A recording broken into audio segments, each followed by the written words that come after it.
You won't believe what investigators just discovered about Matthew Perry's final days. But before we dive in, hit that like button, drop a comment, and subscribe because this story gets darker than you think. October 28th, 2023. The beloved Friends star is found unresponsive in his Pacific Palisades hot tub. The world mourns what appears to be a tragic accident.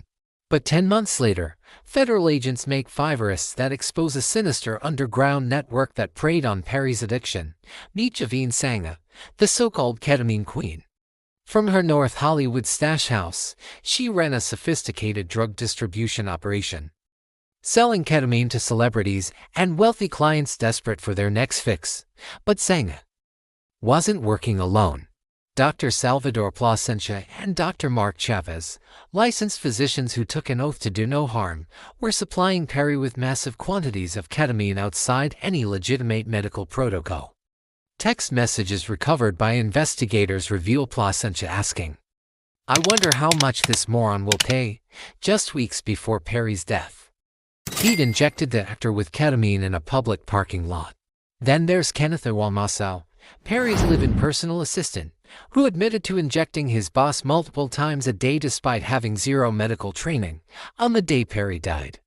Iwamasa had already administered at least 3 injections. The final dose proved fatal.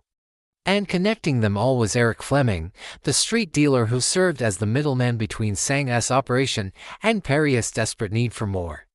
Here's what chills investigators to the bone. These 5 individuals knew Perry was spiraling. They watched his tolerance build. They saw the danger signs.